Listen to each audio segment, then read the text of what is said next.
Hi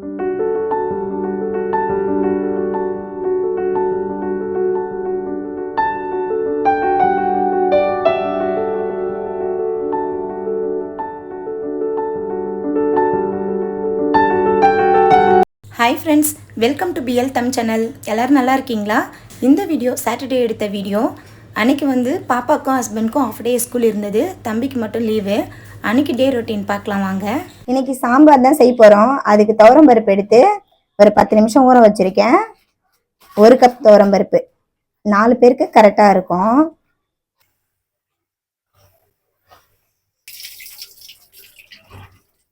கழுவுன துவரம் பருப்பை குக்கரில் சேர்த்துக்கலாம். ஆல்ரெடி பூண்டு வெங்காயம்லாம் தோல் எடுத்து வச்சுருக்கேன், சேர்த்துக்கலாம். ஒரு முழு பூண்டை உரிச்சு வச்சுருக்கேன், ஒரு 10 பல்லு பூண்டு இருக்கும், பருப்பில் சேர்த்துக்கலாம். இந்த ஒரு வெங்காயம் வந்து போட்டால் போதும். இது வந்து கொஞ்சம் பெரிய சைஸ் வெங்காயம், அதனால் ஒன்று வந்து போட்டால் போதும். கொஞ்சம் பெரிய பெரிய பீஸாகவே போட்டுக்கலாம். வெங்காயம் வந்து உங்கள்கிட்ட சாம்பார் வெங்காயம் இருந்தால் சாம்பார் வெங்காயம் கூட யூஸ் பண்ணிக்கலாம். நான் இன்றைக்கி வந்து பெரிய வெங்காயம் தான் யூஸ் பண்ணுறேன். 3 தக்காளியை கழுவி வச்சுருக்கேன், இது சேர்த்துக்கலாம். இது வந்து ஒரு குட்டி தக்காளி தான், 2 வந்து மீடியம் சைஸ். இந்த அளவு போட்டால் போதும், சாம்பார் நல்லாயிருக்கும். பேச்சுலர்ஸ் கூட ஈஸியாக செய்யலாம். இதில் கொஞ்சம் பெரிய பெரிய பீஸாகவே கட் பண்ணி போட்டுக்கலாம். இன்னைக்கு சாம்பார் செஞ்சுட்டு கூடவே ஒரு பொரியல் செய்ய போகிறோம். இந்த மெத்தடில் செஞ்சிங்கன்னா ஈஸியாக செஞ்சிடலாம் சாம்பார் டக்குன்னு. பருப்பு வேகிற அளவுக்கு தண்ணி ஊற்றிக்கலாம். பருப்பு வந்து கொஞ்சம் முழுகிற அளவுக்கு தண்ணி ஊற்றினா போதும். இது கூடவே 1/4 டீஸ்பூன் சீரகம் போட்டுக்கலாம். சீரகம் போட்டு பருப்பு வேக வைக்கும் போது நல்ல மணமாக இருக்கும். இந்த குட்டி ஸ்பூனில் 1/4 டீஸ்பூன் மஞ்சள் தூள் போட்டிருக்கேன். 1 டீஸ்பூன் குக்கிங் ஆயில் சேர்த்துக்கலாம். நீங்கள் ரீஃபைண்ட் ஆயில் அப்புறமா கடலை எண்ணெய் எது வேணாலும் சேர்த்துக்கங்க. நான் இன்னைக்கு வந்து கடலை எண்ணெய் சேர்த்துக்கினேன். 1 ஸ்பூன் சேர்த்து நம்ம குக்கரில் வேக வைக்கும் போது குக்கரில் வந்து பொங்கி வராது. குக்கருக்கு மேலே வந்து பொங்கி வரும் இல்லையா, அந்த மாதிரி பொங்கி வராமல் இருக்கிறதுக்கு 1 ஸ்பூன் எண்ணெய் சேர்த்திங்கன்னா பொங்கி வராமல் இருக்கும். இந்த டிப்ஸை யூஸ் பண்ணி நீங்கள் வந்து பருப்பு வேக வச்சு பாருங்கள், யூஸ்ஃபுல்லாக இருக்கும். இந்த ஹோல்ஸில் வந்து ஏதாவது அடப்பு இருக்கான்னு சொல்லிட்டு ஃபர்ஸ்ட்லாம் வந்து பாருங்கள். அதுக்கப்புறம் வந்து குக்கர் வந்து மூடிக்கிட்டுங்க. மீடியம் ஹீட்டில் 2 விசில் விட்டுக்கலாம். இன்னைக்கு வந்து இந்த காயெல்லாம் போட்டு தான் நான் வந்து சாம்பார் செய்ய போகிறேன். முருங்கைக்காய், ஒரு கேரட்டு, ஒரு 4-5 பீன்ஸு, இதுதான் வீட்டில் இருந்தது. இது போட்டு நம்ம இப்போ சாம்பார் செய்யலாம். சாம்பார் செய்யும் போது ஒரு காயில் வந்து சாம்பார் செய்யாமல் ஒரு 4-5 காய் போட்டு செய்யும் போது சாம்பார் வந்து ரொம்ப டேஸ்ட்டாக இருக்கும். இங்கே நில்லு, அப்பாக்கு ஓடிட்டான். அப்பாக்குங்க சாப்பிடுங்க. சரி, குட் பாய். கேரட் வந்து அதிகமாக சேர்க்கக்கூடாது, 1 தான் சேர்த்துக்கணும். அதிகமாக சேர்த்தா இனிப்பாக இருக்கிற மாதிரி இருக்கும் சாம்பார். நீங்கள் கத்திரிக்காய் இருந்தால் கூட இந்த டைமில் போட்டுக்கலாம். என்கிட்ட இன்னைக்கு 3 காய் தான் இருக்குது, இதை போட்டு தான் சாம்பார் செய்ய போகிறேன். கத்திரிக்காய், மாங்காய் எல்லாமே இருந்தால் கொஞ்சம் போட்டு செஞ்சால் ரொம்ப டேஸ்ட்டாக இருக்கும். எங்கள் ஹஸ்பண்ட் சொல்லுவார், ஒரு காயில் வைக்கிறத விட நிறைய காய் போட்டு வச்சா சாம்பார் வந்து டேஸ்ட்டாக இருக்கும் அப்படின்னு சொல்லிட்டு. அவர் வந்து அது லுங்கி கட்டின்னு இருக்காரு, அதெல்லாம் வீடியோவில் தெரியல. ஃப்ரெஷ்ஷாக போயிட்டு அதுக்கப்புறம் வந்து அவரை வீடியோவில் காமிக்கிறேன். ஆமாம், இப்போ வந்து லுங்கியில் இருக்காரு அவர். கொஞ்சம் வந்து கொஞ்சம் வெக்கப்படுறாரு. தாரா வந்து மண்டே வந்து எக்ஸாம் இருக்கு. ஆமா, மேக்ஸ் எக்ஸாம். அதனால வந்து மேக்ஸ் போறாங்களா இல்லையான்னு சொல்லி சரி போய் பாருங்க பசங்க என்ன பண்றாங்க.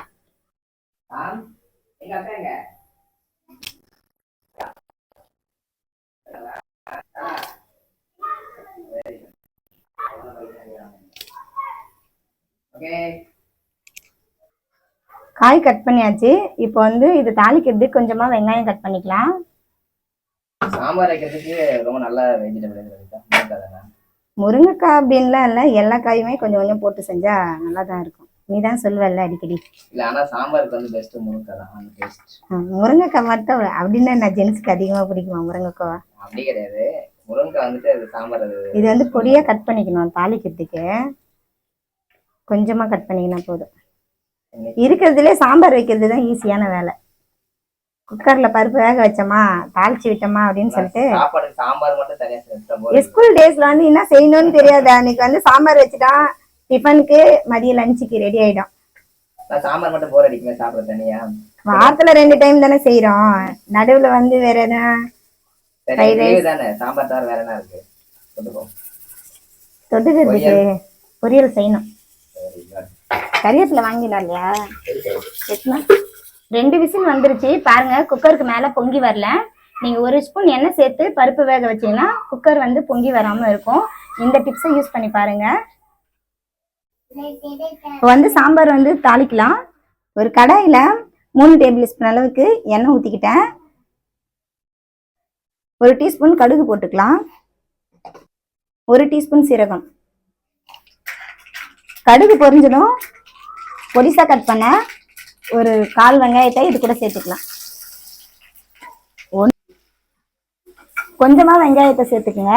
இது போல பொடிசா கட் பண்ணி கொஞ்சம் நல்லா வந்து வெங்காயத்தை நல்லா வதக்கி விட்டுக்குங்க. சாம்பார் வந்து நல்லா மணமா இருக்கும். ஏற்கனவே ஒரு வெங்காயம் போட்டோமே நம்மள. அது வந்து பருப்பு வேக வைக்கிறதுக்காக, இது வந்து தாளிப்புக்காக. வடகம் இருந்துச்சுன்னா வடகம் கூட யூஸ் பண்ணலாம். இந்த டைம்ல வடகம் வந்து வெங்காயத்துல தானே செய்யறது. அதனால நம்ம வெங்காயமே போட்டு நல்லா தாளிச்சுக்கலாம். இது மேல ஊர்லலாம் இப்படிதான் நாங்க செய்வோம். எங்க வீட்டுல கல்யாணம் ஆகிறதுக்கு முன்னாடி சொல்றேன். அக்காலாம் செஞ்சிருக்காங்க. அதுக்கப்புறம் அக்காக்குலாம் மேரேஜ் ஆன பின்னாடி நானும் செஞ்சிருக்கேன் சாப்பாடுலாம். எங்க வீட்லயே கத்துக்கிட்டேன். நீதான் கத்து கொடுத்தியா? இந்த அளவுக்கு வந்து வெங்காயம் வந்து நல்லா வதக்கிக்கணும். இது கூட கொஞ்சமா கறிவேப்பிலை போட்டுக்கலாம். ஒரு 2 கொத்து போட்டீங்கன்னா போதும். கட் பண்ண வச்ச காயெல்லாம் சேர்த்துக்கலாம். இது கூட 1 ஸ்பூன் உப்பு போட்டுக்கலாம். நான் சால்ட் போட்டிருக்கேன். நீங்க கல் உப்பு கூட சேர்த்துக்கங்க. கல்லுப்புல வந்து எனக்கு அளவு தெரியாது. காய் வந்து ஒரு 1/2 வேக்காடு வந்து நல்லா வதங்குற அளவுக்கு வதக்கிட்டுக்கலாம். 1/2 வேக்காடுன்றது இதுதான் நம்ம. ஆமா, ஒரு 5 நிமிஷம் நல்லா வதக்கி விட்டோம்னா அந்த பச்சை வாசனை எல்லாம் போயிட்டு கொஞ்சம் நல்லா இருக்கும். ஒரு 2 பிஞ்ச் அளவுக்கு பெருங்காயத்தூள் போட்டுக்கலாம். நான் மிளகாத்தூள் அரைக்கும் போது பெருங்காயத்தூள் போட மாட்டேன். சாம்பார் தாளிக்கும் போது தான் போட்டா நல்லா இருக்கும். இல்லை, சாப்பாடு வந்து வெந்துட்டு இருக்கு. இப்போ வந்து காய் வந்து வதங்கிருச்சு. பருப்பு வேக வச்ச தண்ணி இருக்கு இல்லையா, இந்த தண்ணியை வந்து இந்த காயில வந்து ஊத்திக்கலாம். பருப்பு இல்லாம மேலாக எடுத்து இந்த தண்ணி மட்டும் இதுல சேர்த்துக்கணும். இந்த தண்ணி பத்தலைன்னா கொஞ்சம் எக்ஸ்ட்ரா தண்ணி சேர்த்துக்குங்க. காய் முழுகிற அளவுக்கு இருந்தா போதும். அப்பதான் வந்து காய் வந்து நல்லா வேகும். இப்ப பருப்பு வந்து கடைஞ்சிக்கலாம். பருப்புல காயில கொஞ்சம் உப்பு போட்டோம், பருப்புல கொஞ்சம் உப்பு போட்டுக்கலாம். டேஸ்ட் பார்த்துக்குன்னு நீங்க போட்டுக்குங்க. மத்துல மைல்டா மசிச்சு விட்டா போதும். ரொம்ப நைஸா போட்டிங்கன்னா சாம்பார் வந்து நல்லா இருக்காது. நம்ம ரைஸ்க்கு சாப்பிடும் போது கொஞ்சம் 1-2 பருப்பு இருந்தால் தான் நல்லா இருக்கும். இந்த மெத்தட்ல ட்ரை பண்ணி பாருங்க, டேஸ்டா இருக்கும். பருப்பு சரி சாம்பார் சாரி மிஸ்டேக். லைட்டா இது போல 1-2 பருப்பு வந்து தெரியணும். நம்ம ஒரு கையில லைட்டா இப்படி மசிச்சுட்டாலே, ஏன்னா நம்ம வந்து ஒரு 1/2 hour பருப்பு ஊற வச்சோம் இல்லையா, 10 நிமிஷம் ஊற வச்சோம்ல, பருப்பு நல்லா வெந்திருக்குல்ல. ஆமா, இந்த மாதிரி வச்சு அப்ப நம்ம ரைஸ்ல சாப்பிடும் போது டேஸ்டா இருக்கும். ரொம்ப நைஸா இருந்துச்சுன்னா ஒரு மாதிரி டிஃபன் சாம்பார் மாதிரி இருக்கும். இந்த மாதிரி தான் செய்யணும்.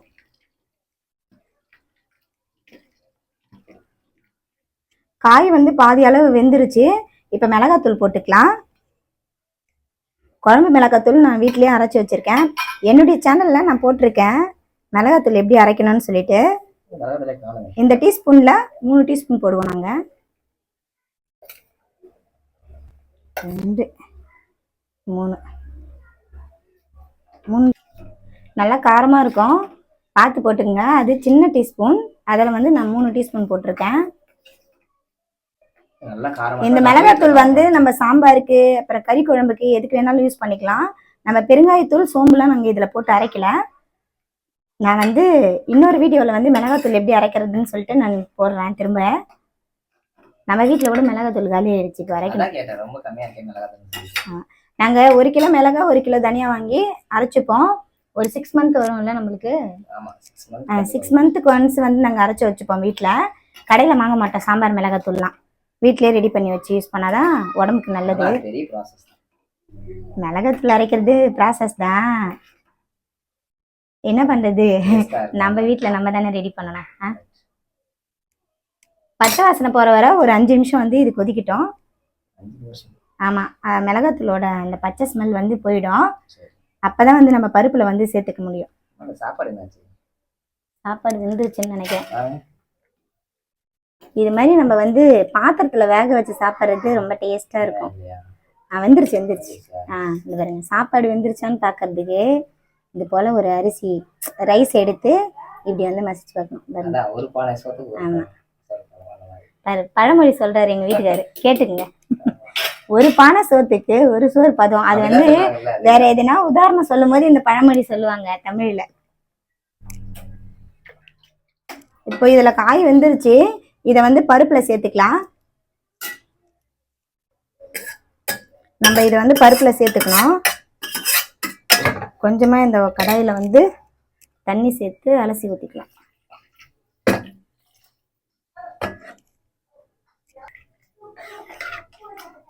உங்களுக்கு தண்ணி எந்த அளவுக்கு திக்னஸ் வேணும்னு சொல்லிட்டு பாருங்க.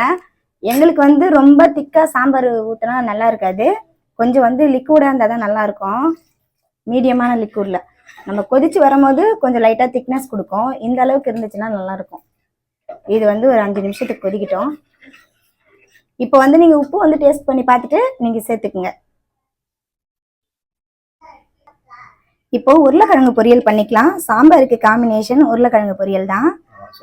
ஒரு 2 டேபிள் ஸ்பூன் அளவுக்கு எண்ணெய் விட்டுக்கலாம். 1/2 டீஸ்பூன் கடுகு போட்டுக்கலாம். 1 டீஸ்பூன் சீரகம், 1 டீஸ்பூன் உளுத்தம்பருப்பு போட்டுக்கலாம். உளுத்தம்பருப்பு ஏன் போடணும்? அப்போ கொஞ்சம் பொரியல் வந்து நல்லா இருக்கும் சாப்பிட்றதுக்கு. சாப்பிடும் போது தான் தெரியுது உளுத்தம்பருப்பு இருக்காங்க, அப்புறமா தான் பார்க்குறது. இது வந்து கடுகு நல்லா பொரிஞ்சுட்டு உளுத்தம்பருப்பு செவந்து வரணும்.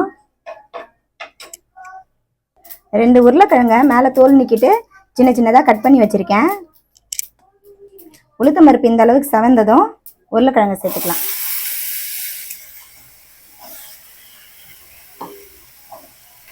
கூடவே ஒரு கொத்து கருவேப்பிலை போட்டுக்கலாம். டேஸ்ட்டுக்கு தகுந்த மாதிரி உப்பு போட்டுக்கங்க. நான் ஒரு 1/4 டீஸ்பூன் போட்டுக்கிறேன்.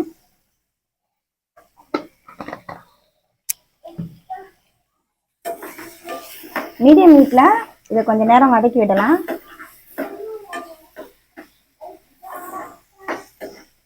சாம்பார் கொதிச்சிருச்சா? ஆமா, சாம்பார் கொதிச்சுனே இருக்குது. சாப்பாடு வந்து வடிச்சு விட்டாச்சு. இப்ப பொரியல் ரெடி ஆயிடுச்சுன்னு இந்த டம்ளர் வச்சிருக்கல, அதனால அப்படி நிக்கும். தண்ணி நல்லா வடிட்டேன்னு சொல்லிட்டு அப்புறமா எடுத்துக்கணும். ஓகே, தாரா ஒரு 5 மினிட்ஸ் அதை வதக்கி விடு. தாராக்கு சமையல் தெரியுமா?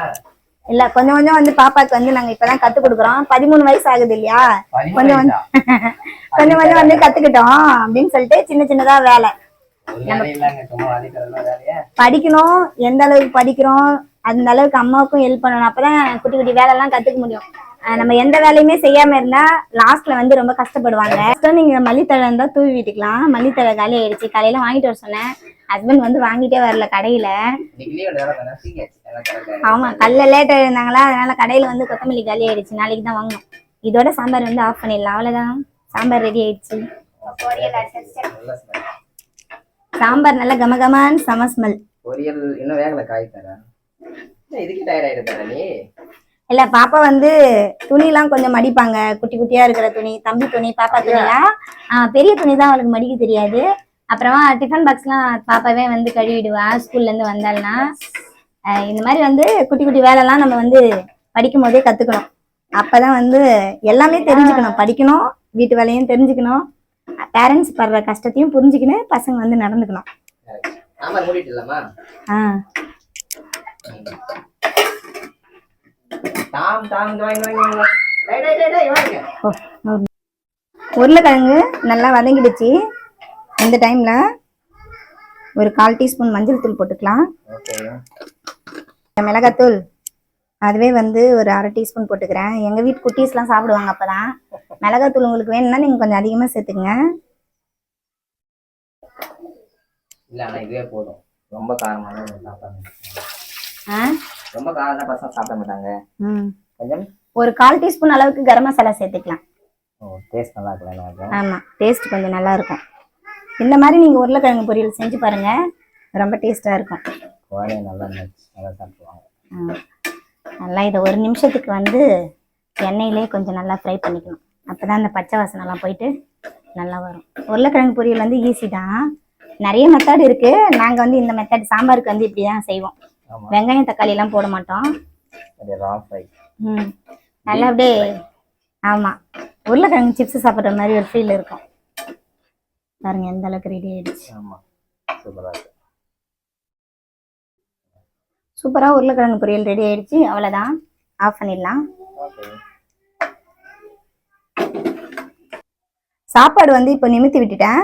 சாப்பாடு ரொம்ப நேரம் கெடாம இருக்கிறதுக்காக வடிச்சிட்டு அதுக்கப்புறம் என்ன செய்யணும்னா அடுப்பு மேலே வச்சு ஒரு 2 நிமிஷத்துக்கு மீடியம் ஃப்ளேம்ல வைக்கணும். லோ ஃப்ளேம்ல வைக்கணுமா? லோ ஃப்ளேம்ல வைக்கணும். அப்பதான் வந்து அடியில இருக்கிற தண்ணிலாம் கொஞ்சம் நல்லா வத்தி வரும். லோ ஃப்ளேம்ல வச்சுக்கோங்க. ஒரு 2 நிமிஷம் எந்த போதும் இல்ல.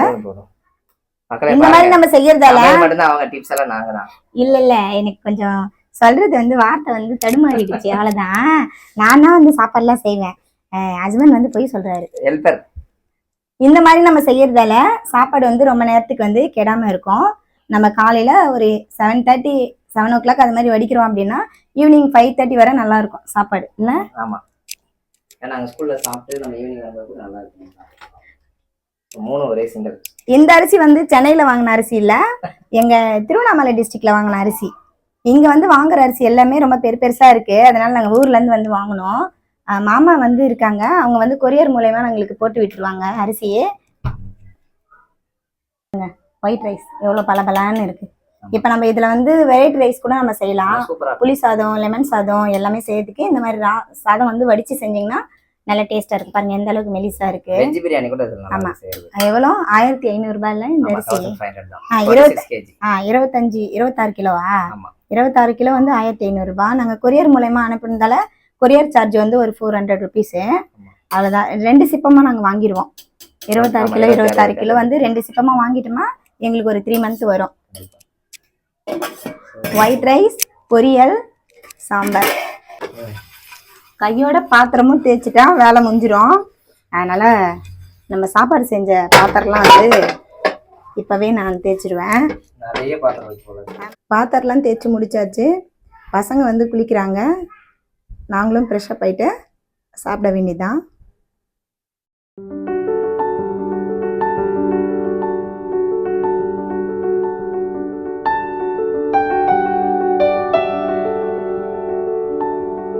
நாங்கள் குளிச்சுட்டு வர்றதுக்குள்ளே தம்பி பசிக்குதுன்னு சொன்னான்.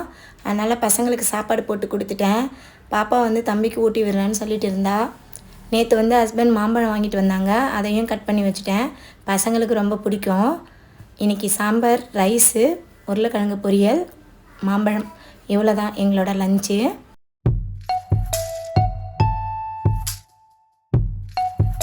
ஈவினிங் ஸ்நாக்ஸ்க்கு காஞ்ச வேர்க்கடலையை 2 மணி நேரம் ஊற வச்சு குக்கரில் சேர்த்து லைட்டாக உப்பு போட்டு 3 விசில் விட்டு எடுத்தால் இந்த மாதிரி வந்துடும். இன்றைக்கி ஈவினிங் ஸ்நாக்ஸ்க்கு வேர்க்கடலை தான் செஞ்சு கொடுத்தேன். இந்த வீடியோ இதோட முடியுது. இந்த வீடியோ உங்களுக்கு பிடிச்சிருந்தா லைக் பண்ணுங்கள், ஷேர் பண்ணுங்கள், கூடவே நம்ம சேனலுக்கு சப்ஸ்கிரைப் பண்ணி சப்போர்ட் பண்ணுங்கள். தேங்க்ஸ் ஃபார் வாட்சிங். Bye bye.